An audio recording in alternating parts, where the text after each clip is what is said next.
Have you ever looked back on a moment, an ordinary choice, a random encounter, a sudden change, and realized it wasn't random at all? That maybe, just maybe, someone greater was quietly scripting your steps, leading you not towards something, but someone? Often, the most extraordinary introductions in life don't come with fireworks or fanfare. They arrive softly, wrapped in detours, delays, and moments we almost overlooked. We tend to believe that life must unfold according to our expectations, that love must arrive when we are ready, and that our soulmate will appear at the moment we feel most available or deserving. But divine timing does not bow to human convenience. It weaves a rhythm far more intricate and wise than we could ever script ourselves. God introduces people into our lives not when we demand it, but when He knows it will shape us best. This often means meeting the one meant for us in a season we would never have chosen. When we are busy, distracted, hurting, or entirely unaware that love is near. It is a strange mercy that God does not cater to our schedules.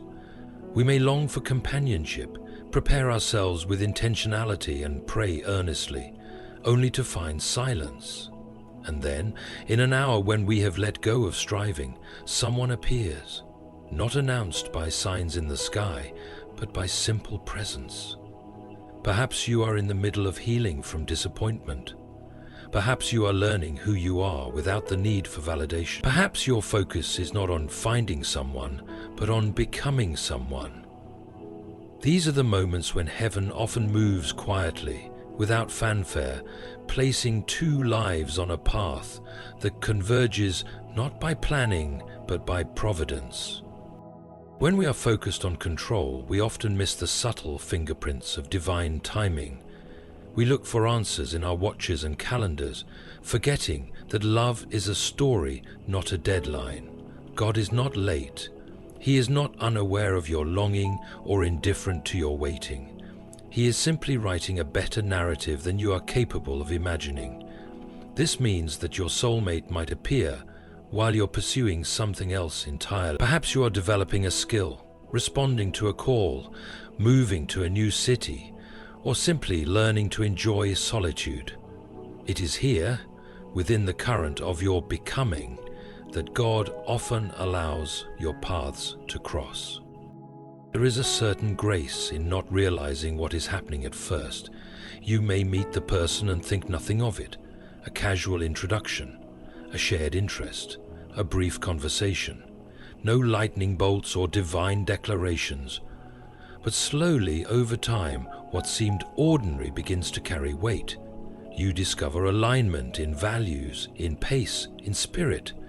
Looking back, you might say it felt inevitable. But it never felt obvious in the moment. That is the essence of divine timing. Not sudden fireworks, but unfolding purpose. God protects you from rushing into what is not yet ready by allowing you to meet in a form that requires patience, faith, and growing awareness. Sometimes you meet your soulmate when you are least focused on love because your eyes are fixed on something higher. You are pursuing truth, healing, mission, or peace. And then someone walks beside you on that same path, not to interrupt your journey, but to complement it. In that subtle companionship, something begins to take root, not by force, but by presence. Love that is introduced by God rarely demands to be noticed. It simply stays. It grows with you, not apart from you. In this way, divine timing refines the heart. It teaches trust without certainty, surrender without apathy. It reminds us that God's ways are not our own, and that waiting is not wasting when God is the one writing the script. So often, you will only recognize the sacredness of the moment after it has passed. You will realize that what felt like chance was, in truth, design. That what seemed to interrupt your plans was always part of His. Before God unites two people, He often invites them into a season of individual purpose. This is not merely a pause before the meeting, but a foundational part of the story itself. We are not meant to be completed by another person, but to be made whole in the presence of God. When each person is drawn first into their own calling, their own growth, their own refinement, then the meeting that follows is not one of need, but of strength. It is not the union of two halves, but of two whole souls walking alongside one another toward a shared horizon. In these seasons, one might be drawn to a task or mission that seems to demand all attention. The work may feel consuming, the road solitary. And yet, it is within this space of focus, this pursuit of purpose, that God often begins to weave lives together, not through obvious romance, but through aligned direction. Two people chasing after what is right, good and true, may find themselves unexpectedly walking side by side. It is not that they looked for each other, but that they were both looking towards something greater, and in that shared vision, they found one another. This is how divine introductions are often made, not with declarations of love, but with shared burdens, similar convictions, or common passions. Perhaps both are serving the same cause, teaching in the same school, building the same kind of community, or seeking truth in the same field. It is not a distraction from their callings, but an accompaniment within them. Their lives intersect not as a detour, but as a continuation. The connection is born in motion, not in waiting rooms. Many times, we assume we must first find our person before stepping fully into what we are meant to do. But in truth, it is often the other way around. God draws us into purpose so that we might become the kind of person who can recognize and receive love when it comes. If we have not yet embraced our identity, our values, or our mission, then we are more likely to seek validation in someone else. But when we are already rooted in who we are not looking to be saved. We are looking to walk together with someone who understands the weight and wonder of the path we're on. God, in His wisdom, does not unite two people simply because they are lonely, but because they are ready.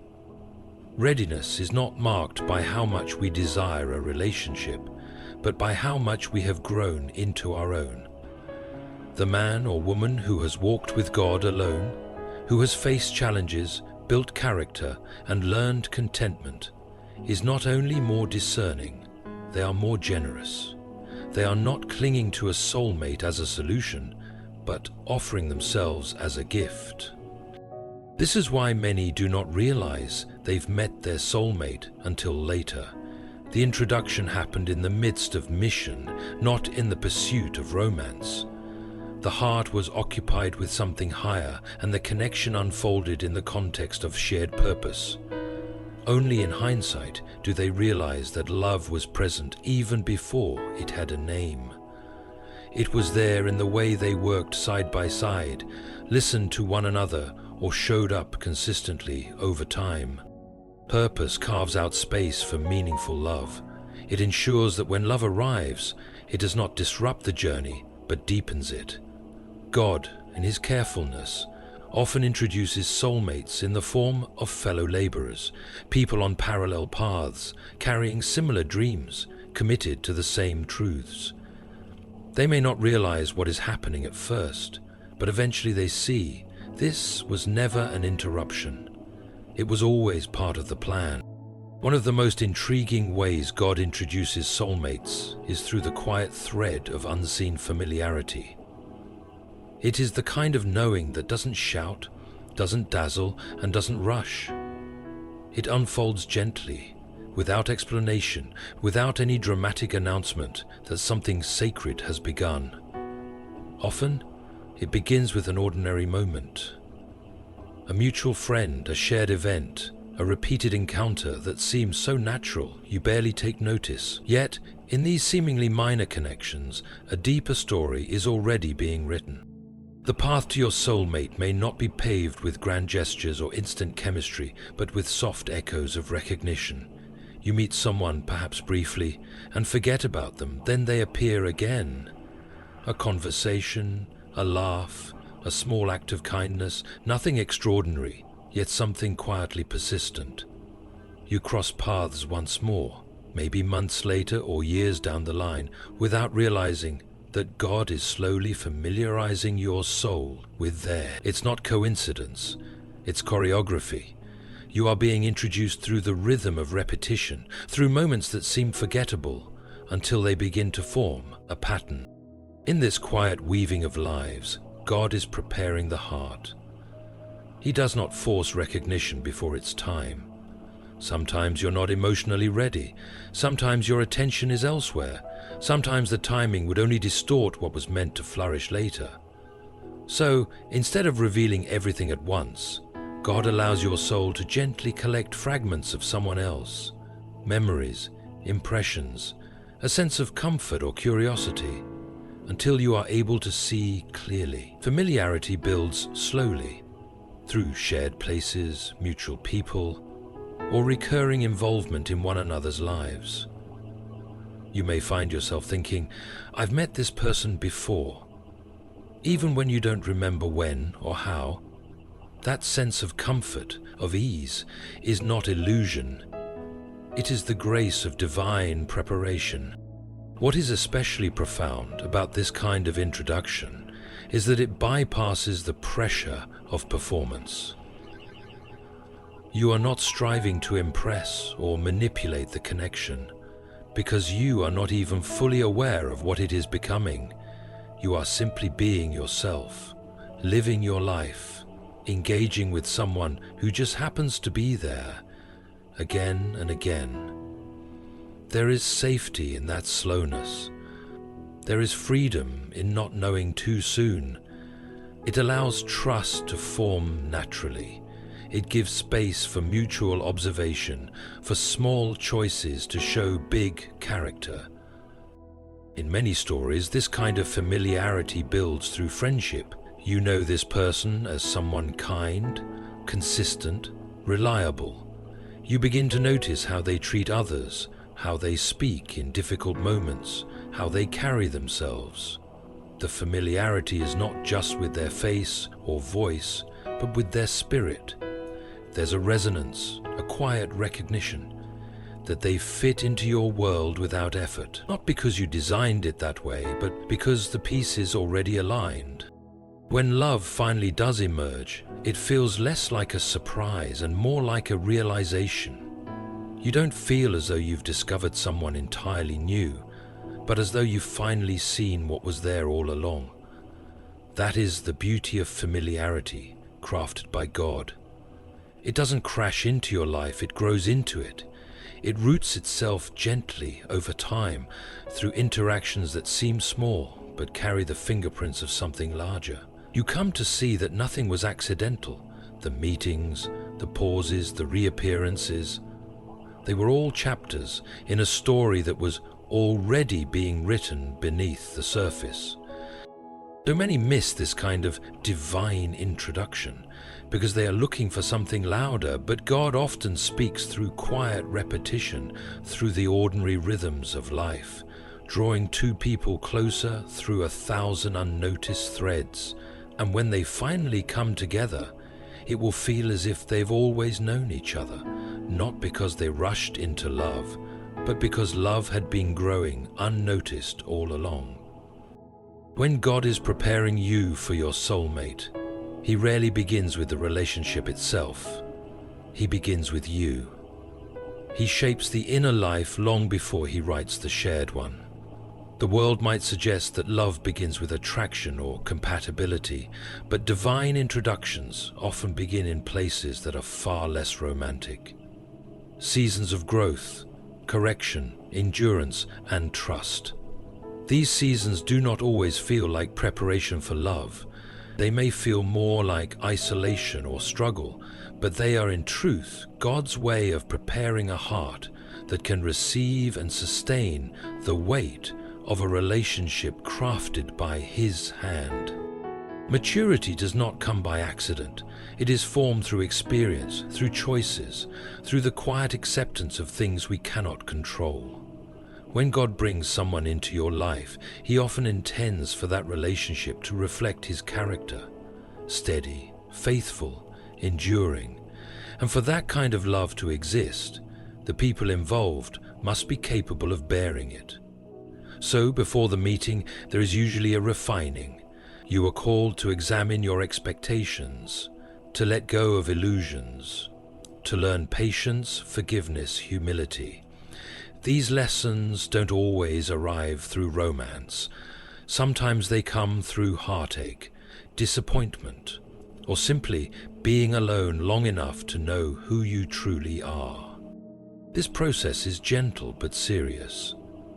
God is not interested in creating temporary emotional highs. He is interested in building something eternal. That means he doesn't rush the introduction. He waits until the heart has learned not only how to love, but how to listen, how to sacrifice, how to see another person, not as an escape, but as a companion.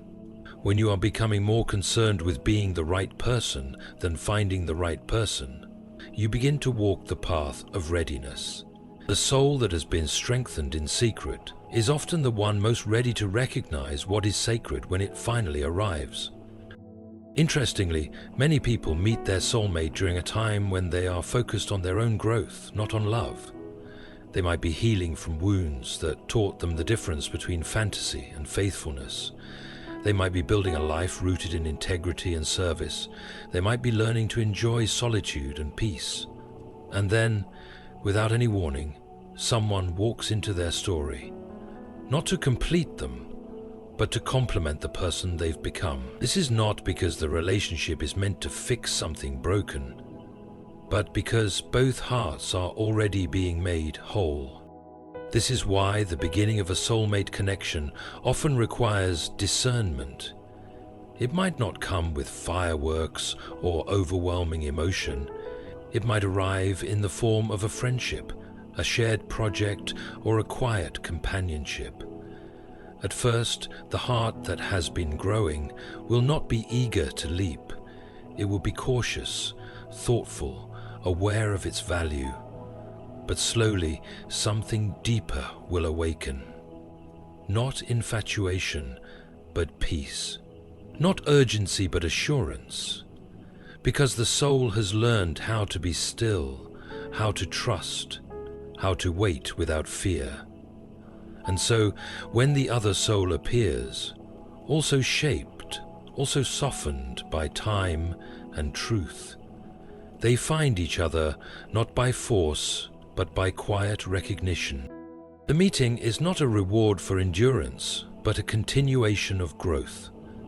God does not bring two perfect people together, but two willing ones, two who have walked through the fire and chosen to remain open, two who are not clinging to love as a savior, but carrying love as a sacred trust.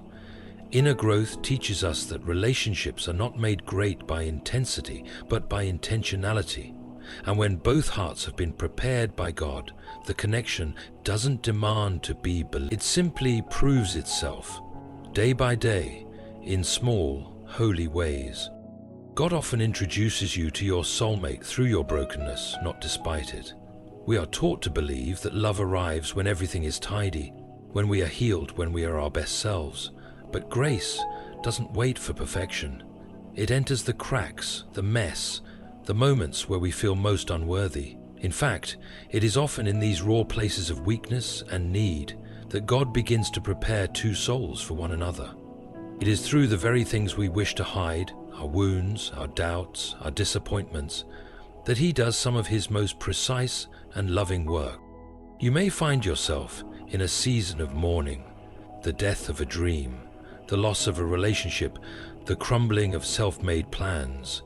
You may feel directionless, tired, unsure of who you are anymore. But these moments are not void of meaning. They are often sacred ground. In our brokenness, we stop performing. We stop pretending to be invincible. We learn to sit still, to cry honestly, to seek God, not for blessings but for peace. And in that space of surrender, the heart softens. Pride fades. Defensiveness gives way to truth. There's room now for something deeper to enter. Not just any love, but the kind of love that sees and stays. God doesn't waste our pain, He repurposes it. The sorrow you thought would disqualify you may actually be the very soil in which new intimacy is born.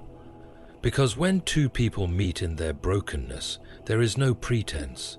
They are not trying to impress. They are not clinging to illusions. They see each other's scars and choose to draw closer, not run away.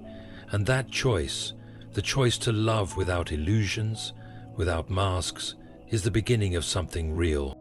It is often through shared weakness that we discover the deepest connection. You may not recognize your soulmate right away because they don't arrive to rescue you. They arrive beside you, quietly, often in the form of a friend, a co-laborer, a listener. They are not intimidated by your wounds. They are not made uncomfortable by your grief.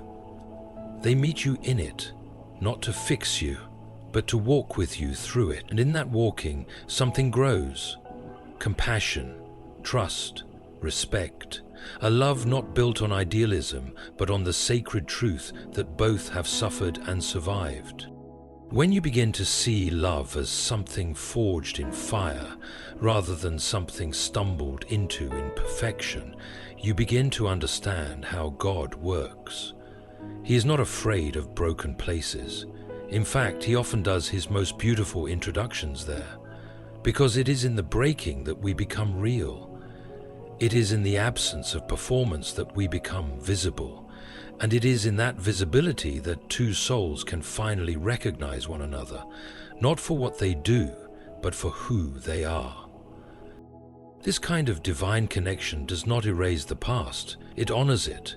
Your soulmate will not pretend your brokenness never happened. They will look into it with you. They will see your story and stay anyway. They will bring not the illusion of perfection, but the offering of presence. And you will begin to understand that love is not the absence of pain. It is the presence of someone willing to stay through it. That is the kind of love God writes. Not loud, not immediate, but lasting, quiet, whole in its imperfection, formed through brokenness and made beautiful through grace. There are moments in life when everything around you shifts, not in an obvious or dramatic way, but with a quiet certainty that something is changing. These moments often arrive with new opportunities, unexpected decisions, or internal movements of the heart that cannot be explained. They are what some might call transitions, but beneath them lies something deeper. God, in His sovereign and subtle way, uses these transitions to position you exactly where you need to be to meet the person He has chosen for you. And often, you won't realize that He's orchestrating an introduction. It won't feel like destiny at the time. It will feel like disruption or redirection or the simple unfolding of life. Perhaps you're asked to move to a new city for a job, one that doesn't seem particularly thrilling, or maybe you feel compelled to pursue a course, attend an event, or volunteer somewhere you hadn't considered before. It might feel random or even inconvenient, but you say yes, and in that yes, a chain of quiet alignments begins. These choices, though small in appearance, begin weaving your story towards someone else's. If you walk into rooms you didn't plan to enter, you meet people you weren't trying to find. You begin becoming the kind of person who is not just waiting for love, but walking steadily toward it without knowing. Transitions are rarely easy. They often come with a sting of leaving something behind. A season of life closes, a comfort zone ends, a relationship dissolves, and in the in-between, you may feel more lost than led. But God is never careless. He does not waste your wanderings. He is constantly positioning, moving, and aligning hearts in ways you cannot perceive. And while you are focusing on adjusting to your new reality, He may be guiding someone else through their own changes, bringing you both closer in quiet steps. This kind of divine orchestration rarely announces itself. It will not feel magical. It might even feel mundane. You might be sitting at a coffee shop, unaware that the person at the next table is someone your life will one day be tied to. Or you may join a new circle of friends and not realize that one of them holds the thread that will one day lead to your soulmate. It's not until later, when the relationship begins to unfold, that you look back and see the hand of God tracing every detail. And when it happens, it doesn't feel like fate crashing in. It feels like home settling around you, like peace, like something you didn't even know you were waiting for finally arriving. Because in the course of being faithful to the life in front of you, faithful to work, to service, to healing, to your own calling, you walked right into the life of another who was doing the same.